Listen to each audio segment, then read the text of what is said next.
মানুষ কখনো কখনো আপনাকে দূরে সরিয়ে দিবে, খেয়াল করেন।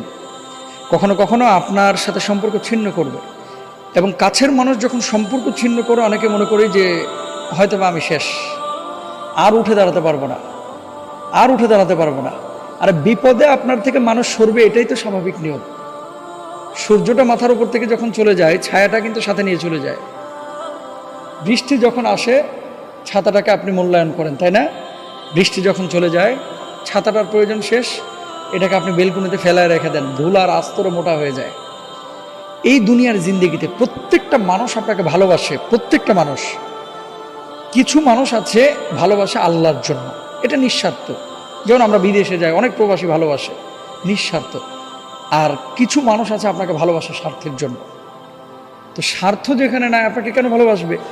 সুতরাং আমাদের আকাঙ্ক্ষা এবং চাওয়া পাওয়ার হিসাবটা মানুষের থেকে না, হবে আল্লাহর কাছ থেকে।